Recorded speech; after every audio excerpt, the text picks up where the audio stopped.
Welcome to the Spokesman Speaks, a podcast for farmers and ag professionals by the Iowa Farm Bureau, bringing you the news, experts, and educational insights that matter most. Now, here's your host. Welcome to our April 14th edition of the Spokesman Speaks podcast. I'm Andrew Wheeler, and today's episode features conversations with Iowa Farm Bureau President Brent Johnson and Iowa Secretary of Agriculture Mike Naig. First, we'll talk with President Brent Johnson about what he's hearing as he's been discussing national policy priorities with new U.S. Secretary of Agriculture Brooke Rollins and lawmakers in recent weeks. Then we'll bring on Secretary Mike Naig to talk about Iowa's conservation progress just ahead of Earth Day. Let's start with President Brent Johnson, who recently sat down with Spokesman editor Tom Block to discuss where things stand with agriculture's national policy priorities in today's dynamic environment.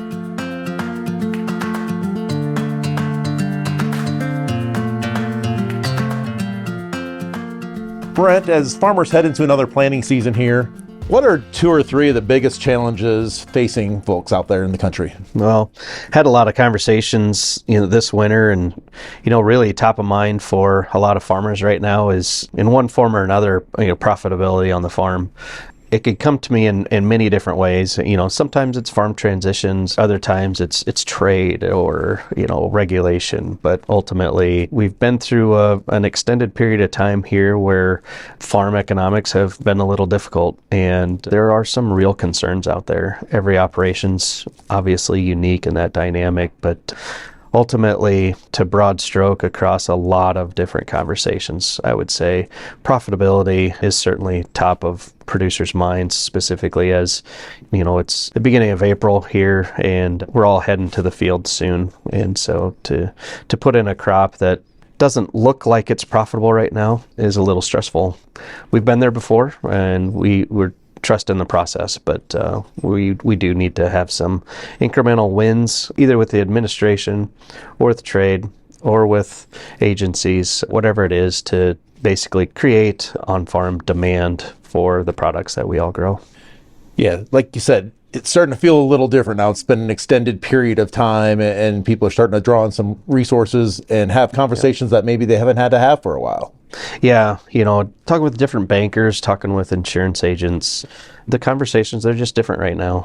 People are starting to posture a little bit and making sure that they're financially and fiscally responsible with the decisions that they're faced with currently. You've had a chance to meet with new USDA Secretary Brooke Rollins on a couple of different occasions already, once out in Washington and recently here in her visit to Iowa. What were the key takeaways that you wanted to make sure that she understood about Iowa farmers and how government policies affect their livelihoods? I've really become impressed and grown to really appreciate Secretary Rollins.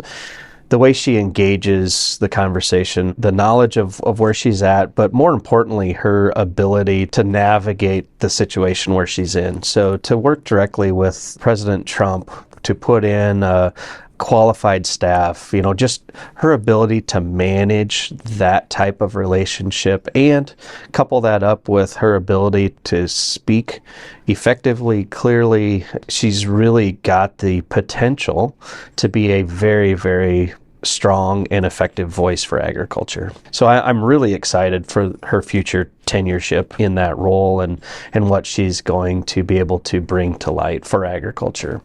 Now, when it comes to the actual specifics of what we talked about, largely it comes back to profitability on the farm again.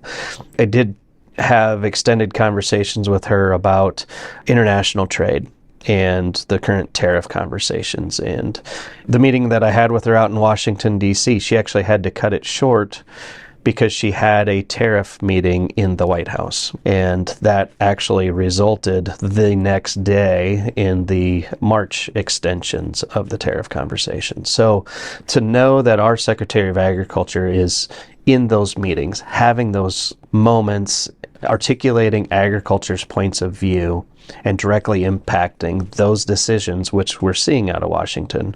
That's extremely important, very effective, and I'm really happy that she's there. Now, we've also talked about other demand-driven opportunities, year-round E15. She is a very big and true proponent of year-round nationwide E15. That makes a lot of sense to her. Domestic-driven sourcing, that kind of mentality is exactly where Secretary Rollins is at. So, and we talked a lot about livestock, high path, birds, whether we're talking about crops, livestock, opportunities or challenges. I've really been impressed with her being on the job at this point a month, and she's really very well versed, and she's a very hands-on type of person. And so to know that Secretary Rollins is there, she absolutely cares about agriculture and the farmers, the producers, the processors, the entire system is in her foresight. At this point, I'm pretty optimistic about what she's going to be able to do. Something she mentioned when she was here is she has spent almost as much time on the road learning about agriculture as she has in Washington, and her schedule's been pretty packed. When she was here in Iowa, she saw the whole gamut of everything that Iowa is about. She's certainly been busy. She's got a very aggressive agenda ahead of her. I think she wants to go to a lot of places, multiple states, as well as, I think she listed off 6 different countries she wants to visit in short order. We're working with her office to try to make sure that if there's something that Iowa producers, Iowa Farm Bureau, that we can help her meet her goals in these conversations that she's going to have with exporting our products and whatnot. I think we're poised in the right space at the right time to be able to help her succeed in doing her job. And her time here, she visited an ethanol plant, she visited a hog farm, she visited a corn research facility, and certainly talked with all of the commodity groups. It was a whirlwind, quick tour. She said multiple times that she'll be back multiple times, and we certainly look forward to future opportunities to show her more of what Iowa agriculture is and just realistically the world-class production that happens right here in the middle of the country. Specifically, what were some of the conversations around trade, both with the USDA about trade, but also some things Farm Bureau may be doing to jumpstart other conversations? Yeah, I've been very frustrated with the lack of trade that we've experienced over the last several years. And to enter the tariff conversations, and I shared these comments with Secretary Rollins, is we do support the vision of leveling the playing field, but we do need some incremental wins. We do need to see some movement forward, because the reality is that it comes right back to profitability at the farm gate. We need to have some momentum building really in fairly short order for the health of Iowa's farmers and the agriculture sector in the state. So we did share that with her, and she fully understands that. Now, when it comes to some of these international trades conversations, I had a conversation with Secretary Rollins, specifically with Farm Bureau focus and the commodity groups focus. And I shared with her that it's certainly my expectation that when we go on trade missions, either it's with the state or with her office, wherever it is, and the commodity groups are along, those commodity groups do an excellent job, as they should, trying to sell a bushel or a pound. And the way that I see Farm Bureau's role in those missions really aligns closer to the policy side of the desire of those trips. So in the policy conversations on those trips, I'm specifically looking for potholes to fill in or hurdles to knock down so that those commodity groups can do a better job of selling a bushel or a pound. So what are those barriers to trade that are policy driven, that our organization can be most effective in doing what we do really well, and engage that process there so that the commodity groups can engage their process that they do very well. Really do a right hand, left hand collaboration moving forward in some of these export conversations. E15 was one of the topics that you said you spoke about. And that's been an issue that's been a long time coming. What role can Iowa play in the administration's push to boost domestic energy production? That's been a real focus of theirs, is domestic energy, and Biofuels Iowa is positioned right there. Yeah, there's absolutely no question. I mean, for For a couple decades now, Iowa has been the absolute clear-cut leader when it comes to biofuels, whether it's ethanol or biodiesel. I mean, we clearly lead all states in that ability. Also in production of the feedstocks, the corn and the soybeans and whatnot. So we've got huge opportunities here. There's still room for expansion and improvement, largely using the infrastructure that we already have. And then, just recently, the administration announced releasing funds for building out more infrastructure to accommodate biofuels. So I really think they're committed. I think it positions Iowa and Midwest agriculture in the right spot to fulfill that, I think, future domestic-driven demand, which is going to be perpetuated by this administration's outlook on biofuels. What other means of support could help farmers get through this, either through the administration or the Congress? For example, reducing regulatory burdens, Endangered Species Act, Prop 12, things like that. What are some of those other issues that are out there that concern farmers? I've spent a fair amount of time with Secretary Rollins, and she's made it very clear that she's a champion to fix those interstate commerce issues like Proposition 12. She does not like that idea. She does not like the entire concept of a state being able to regulate production styles of another state. And so that entire bigger conversation of interstate commerce, she's very clear. She's actually very articulate in that topic area. So to clear the road so that farmers can do what we do based on generational progress and, trial and error and never being satisfied, doing better, moving forward, whether that's hog production, we're raising more pork today with less sows, and it all relates back to animal health, husbandry practices, producers doing the right thing. You could say the same thing about the beef industry as well. Our numbers are down, but our production's up. And, there's so many good stories about the farmers' desire to drive efficiencies within their own systems. Get out of the way and let producers do what producers do. And I think this administration is there. The EPA, we'll see what Administrator Zeldin has in future, but I know Secretary Rollins shared with me that she has a very good relationship with Administrator Zeldin when it comes to the RVOs and some of those aspects of biofuels. She's already had those conversations with him. They're on the same page.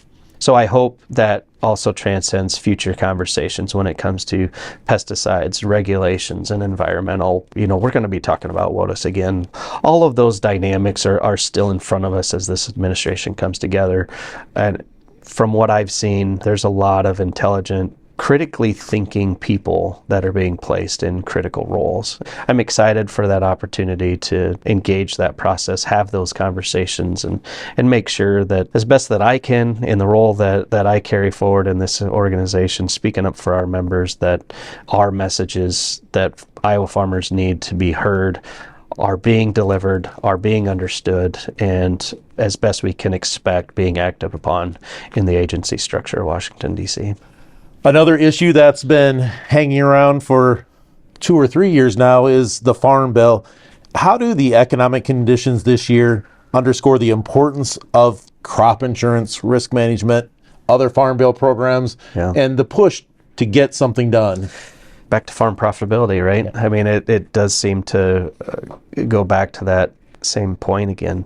The idea of the Farm Bill, where that intersects production agriculture largely is in the risk management side of our businesses. And if you think about the risk management that was needed in 2018 and the world events that have happened since then, we've got the pandemic, we've got global instability, geopolitics happening, the Russia, Ukraine, and Israel, and all these conflicts that really put the farm economically probably a generation ahead of where we were at with the situations of 2018. You got inflation and all these things that really make 2018 Farm Bill outdated when it comes to the risk protection parts of that farm bill.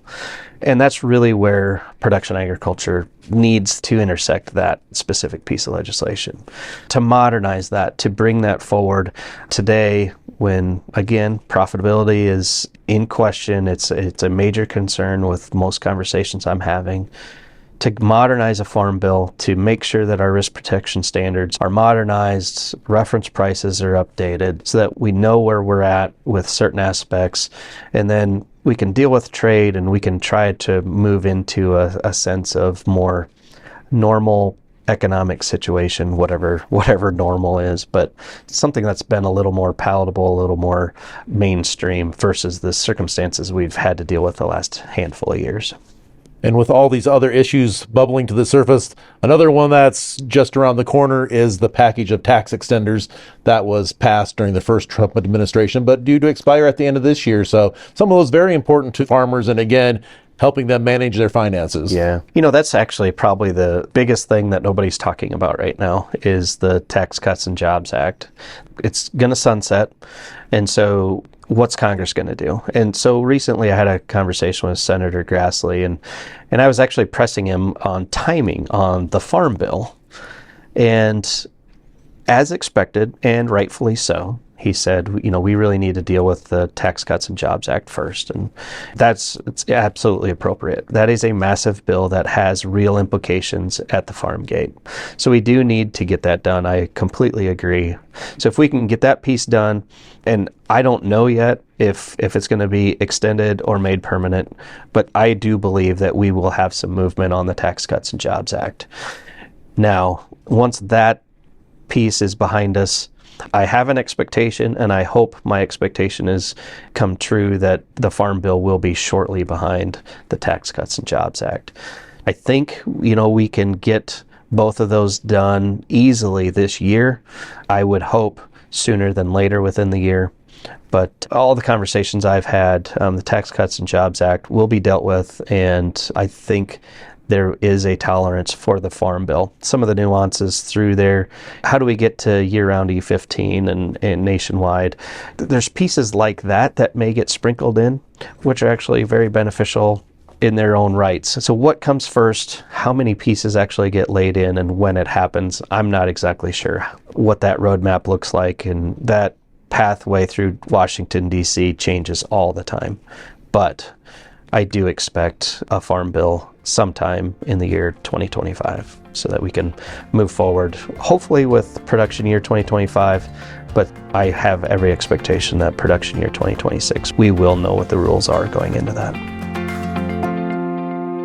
Clearly, agriculture needs a prominent seat at the table as U.S. policymakers make consequential decisions in the coming weeks and months. As you just heard, President Johnson and our Farm Bureau leaders have inserted themselves into some important national policy conversations and will continue to ensure Iowa agriculture's interests and concerns are well represented moving forward. We'll also continue to keep you in the loop through the weekly Spokesman newspaper and this podcast as important new announcements and progress are made. One recent example is the announcement USDA made just last month with the launch of its new Emergency Commodity Assistance Program, also known as ECAP, which provides payments to help offset losses incurred during the 2024 crop year. If you aren't familiar with ECAP yet, now is the time to get familiar with that program and how it relates to your farm. You can learn more about the ECAP program at your local FSA office and by checking out a recent Spokesman article on the program, which is down in the notes for this podcast episode. All right, let's shift gears from the national policy landscape to conservation progress that's being made at the state level. Spring naturally brings our attention to the condition of Iowa's soil and water, especially with Earth Day just a few short days away. For insights into Iowa's most recent conservation progress, Spokesman reporter Bob Bion recently met up with Iowa Secretary of Agriculture, Mike Naig.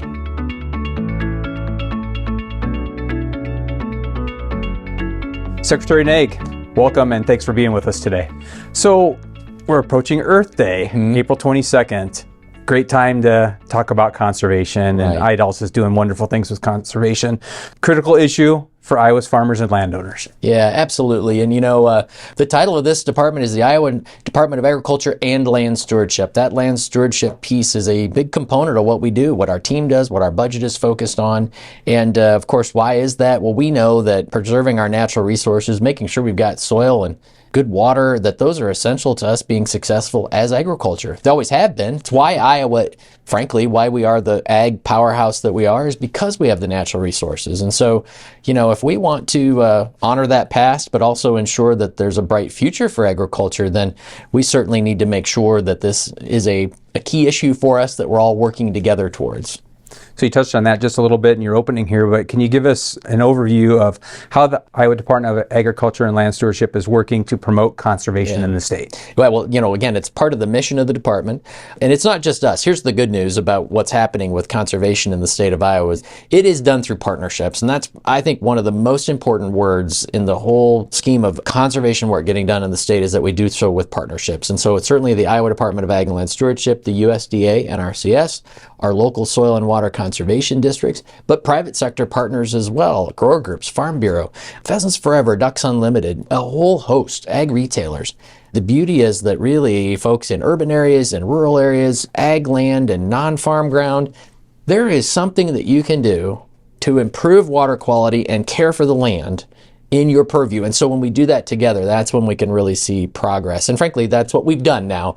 And so we've got a variety of programs here, cost share and providing some technical assistance, enabling partners to do work. We've had a state appropriation for soil conservation work in the state of Iowa since 1972. So we were one of the first states, the first state in the nation actually to use state resources for soil conservation, in addition to the many, many more decades of conservation work that's been done by USDA. So it's a great effort. It's got some history to it, and we're really proud of what's happening here. So what are some of the most impactful conservation programs your office is currently working on? Yeah. I think of the success of many of those, the nutrient reduction strategy, batch and build projects, wetlands, and promoting cover crop initiatives. Maybe even some numbers you can share with how many of these we've done over the years. You're spot on with those specifics. I think of wetlands. Nitrate reducing wetlands are key, and that's infrastructure that we go build. It's not just letting an area of a farm go back to being kind of a swampy area. It is actually constructing, designing them so that they are catching water through drainage ditches, tile lines, those types of things. And by holding that water for a certain amount of time, they denitrify the water. And so we were building literally 1 or 2 a year. 3 was a big year. And we're sitting at just shy of 150 of those completed. And what we want to do is about 30 of those a year. Now that's a stretch goal for us because these are big projects. They take 2 or 3 years by the time you find the site, design them, and build them. But that's an example of something where we're accelerating. We'll do at least a dozen this year, and we were only doing 1 or 2 at a time before. So that's a good example of, I would call that a success. The bioreactors and saturated buffers, the batch and builds, what a great concept, as opposed to doing one-offs, which are fine, but this way you group them together. You get landowners in the area that can sign up as a group. We will contract with one contractor to come in and do all that work. It's more efficient, it's more cost-effective, and it's really easy for a landowner to say, I want to be a part of that. So we're in 27 counties with a batch and build right now, and we're not done with that one by a long shot. And maybe the other one, the cost share around cover crops is a really important one, and we're pushing 4 million acres of cover crops in the state of Iowa. An innovative one that we've really tested here, and I think it's really proven out, and maybe it could become a federal program, would be the crop insurance discount program. And that's where if you plant cover crops to an acre, you get a $5 reduction on your crop insurance premium the following year. It's a different way of approaching that. There's no cap on the number of acres you can enroll. And then working lands. This is one where we're still piloting this, but I think it's just wildly successful by the numbers. And that is that really it's trying to match up cattle and conservation, fencing, water, pasture, rotational grazing, using cover crops, getting some more hay ground. 8 counties that was what we're operating in today. And it's one of those where when I'm talking to folks who are in an adjacent county to one of those 8, they say, why aren't you in my county? Which I just say that tells you maybe what you need to know is that we're seeing an improvement in conservation practices getting done. But you know what else we're seeing? Cattle. And we love cattle. We would like to see more cattle, especially if you can match that up on the land that makes sense. And so those are a couple of the highlights I would really stress. I remember meeting you down in Southwest Iowa not too long ago at one of those kind of projects. And they had done fencing, and that was a great project. And they were really excited about all of that. And I remember talking to some of the people down there, and they were saying, yeah, we've got neighbors in the counties next door and up north and whatever that want in on They this. want it. Yeah. I like to say we can pilot pretty much anything. We're looking for great ideas. And this was one of those where we started in Page and Taylor counties were the two that we did. And then we said, we got to get up out of this landscape. So we went up kind of the west coast of Iowa. But again, you pilot it, you learn, you adjust, you try. And then ideally, you can take that and prove the concept. And either we could expand that statewide in the state of Iowa if we had the resources, or maybe, like I said, it could be a farm bill program. So those are innovative things, and we love that. Along those lines as well, are there any new initiatives, prospects or projects or funding efforts that will help Iowa farmers adopt more conservation practices? I think of the new NFAC tool at Iowa State University, kind of data-driven, that helps the farmer determine optimum nitrogen rates. Are there IDALS initiatives that maybe we can anticipate in the future? So we've got the nutrient reduction strategy, and then we've got our kind of a traditional soil conservation, soil erosion prevention practices. And so some of those are practices that are tried and true, and we've been doing them forever, and we're going to continue to do them. You know, things like terraces and waterways and those types of things. Those are tested, tried, true, and worth the investment. But we also need to reserve some space for innovation, things that we don't yet know. Bioreactors and saturated buffers are a good example of two practices that did not exist when the nutrient reduction strategy was finalized. That's been innovation in the last dozen years, and not happening anywhere else. It's happening here in the state of Iowa. And we've taken that from research concept to proof of concept to piloting to now scaling up. And as I said, we got 27 counties doing a batch and build. So, I mean, that's just one example of where, we need to reserve space for innovation. And that's everything from practices, but also how we deliver practices and how people interact with our programs and what kind of financial assistance. Is straight up cost share the only way? No, it's not the only way to do things. The crop insurance incentive is another way. We're always trying to figure out, are there other market drivers here that we can be looking at? But you mentioned NFAC, and I am just thrilled with this. Is another good example of where we did some invested in some research at Iowa State. We're still having actual field trials done in fields and gathering that information. Any app or any tool that you use is only as good as the information that's being plugged into it. So the better information that we've got, the more widespread that information is from all across the state, the better information that'll kick out. But really what that's about is trying to optimize your nutrient program, right? It's not saying more is always better. You're trying to hit the sweet spot in terms of profitability and crop usage, and taking into account as many different factors as you can, weather, soil type, cropping rotation, those types of things, the price of fertilizer. And that's just bringing insight to the farm. You've got so many decisions that you've got to make. How many more tools can we put in the hands of farmers and agronomists as they're making those decisions? By the way, I always consider this NFAC to be my grandma, when she was baking, she didn't really trust that the oven was the right temperature when she set it. So she put a thermometer in the oven to check to make sure it was right. And I say, that's what NFAC is. It's the thermometer hanging in your oven that you're checking, and you're going to use all kinds of information. But what we really want is that folks can have more confidence in the rates that they pick.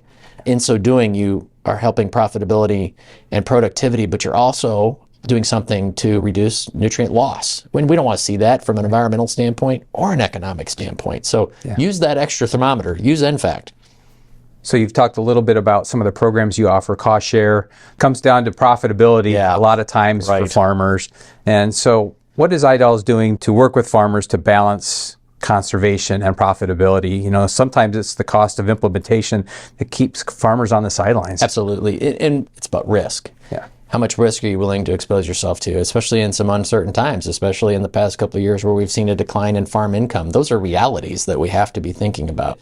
You got to put all that into context. And by the way, you have to think about profitability and risk, whether you're buying a piece of equipment or whether you're choosing your fertilizer rates or whether you're choosing seed or whether you're looking at conservation. I just say put it in with the rest of those decisions that you're making is what I would suggest. And how do we do that? Well, this is where working with partners is huge, because I think the insights that we can gain from working with grower organizations like a Farm Bureau, like corn and soybean and pork, and I think the other huge asset that we have in terms of trying to bring knowledge and insights to this would be Iowa State University is just a powerhouse when it comes to the economic analysis that can be done, the research that can be done. But I think this is probably the best example of where you need to bring all those insights together and try to explain or try to put numbers around some of these practices. And then, of course, we then at the department, if we're managing a program, need to then say, well, is there an adjustment that needs to be made over here on a payment rate or a cost share rate or those types of things to try to accommodate for that.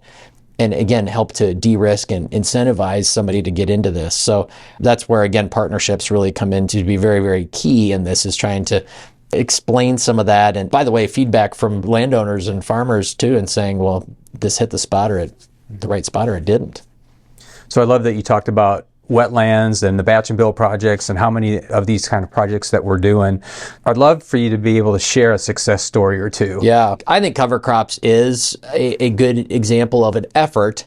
This is not just a program because there's many, many aspects to it. But I think when you consider the fact that just 12, 13 years ago, we really only had a few thousand acres of cover crops in the state of Iowa anyway, and now we're sitting at 4 million and poised to go further. I mean, people really thinking about it, incorporating into their operations. And I think cover crops remains a bright spot, but it doesn't work for everybody, and we acknowledge that. So we want to go where they make sense, and then also be looking at other practices where maybe somebody says, hey, that's not as good a fit for my operation, but maybe a structural practice or an edge of field like a bioreactor, saturated buffer, or wetland is. And so I think that continues to be something that's a strength of what we do here, is that we have really a menu of practices. You look at the nutrient reduction strategy, you look at the conservation programming.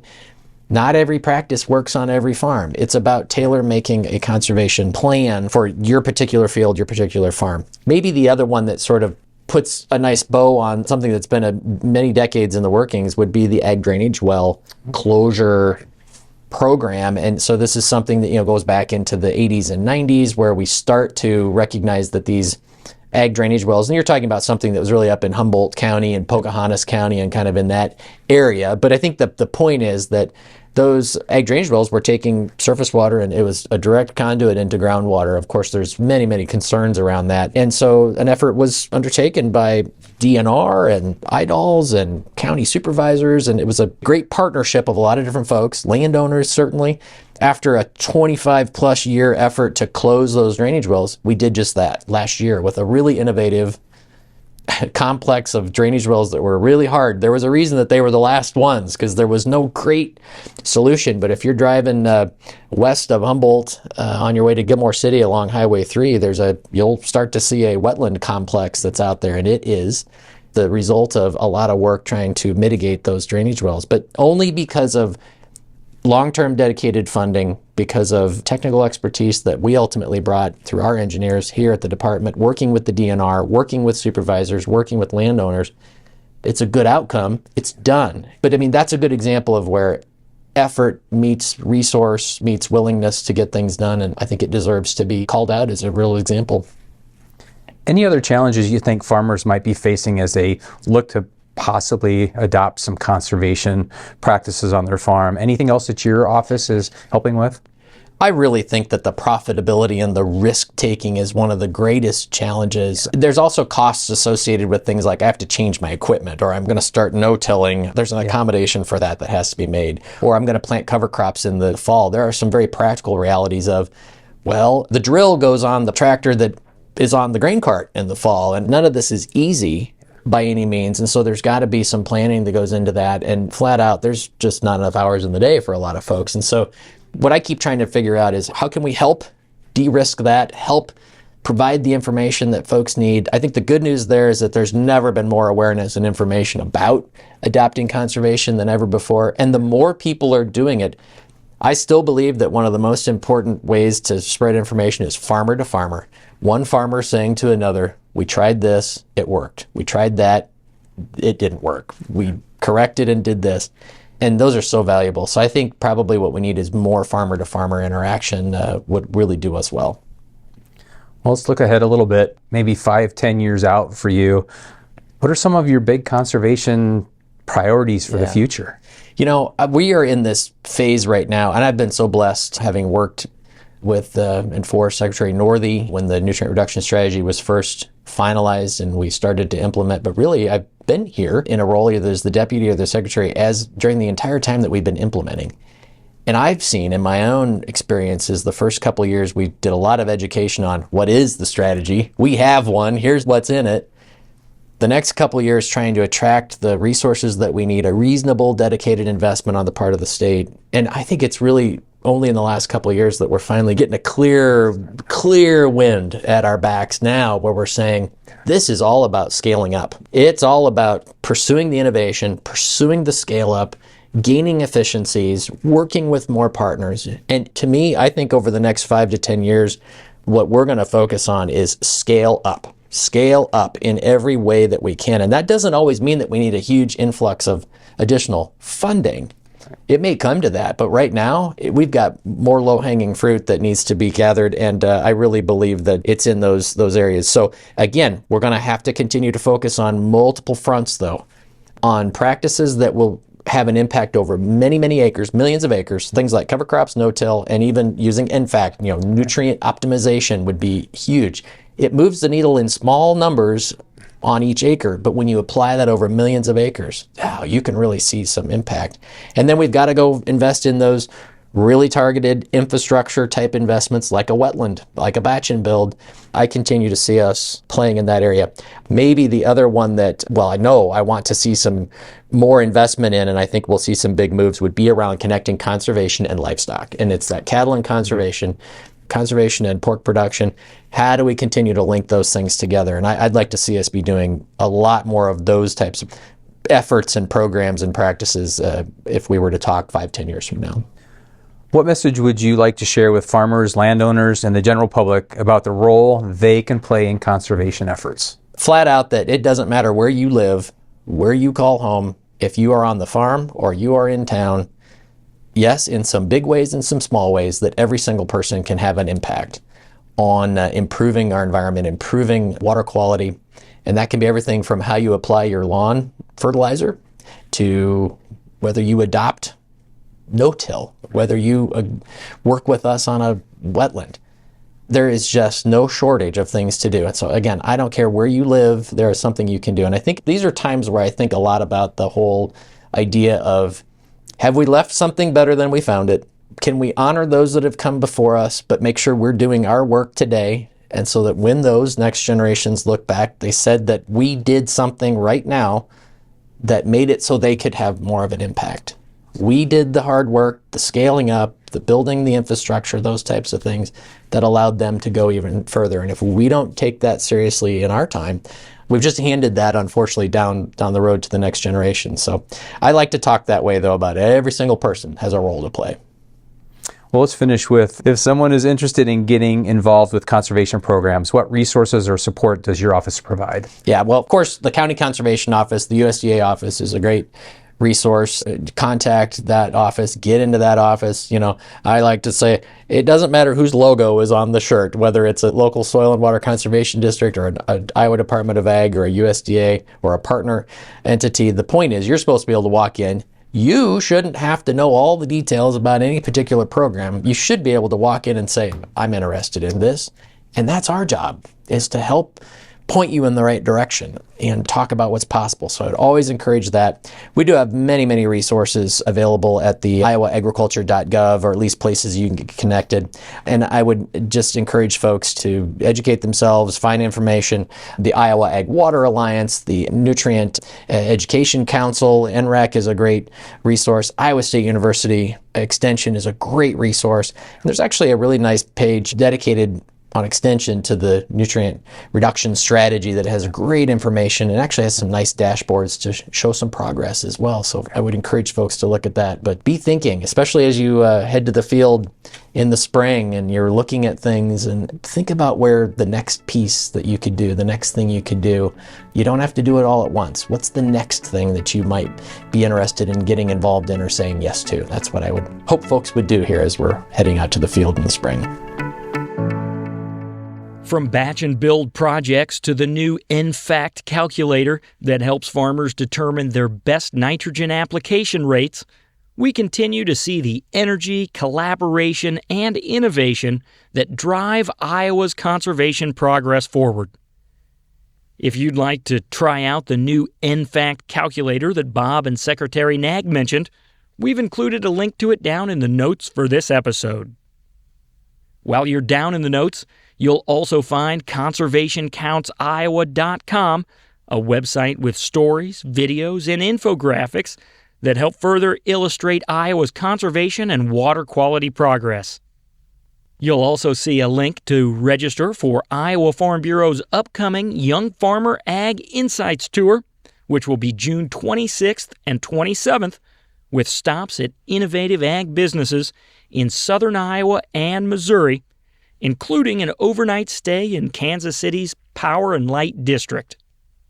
If you're a young Iowa farmer or ag professional who would like to spend some time networking and learning alongside your peers from across the state, be sure to check that out.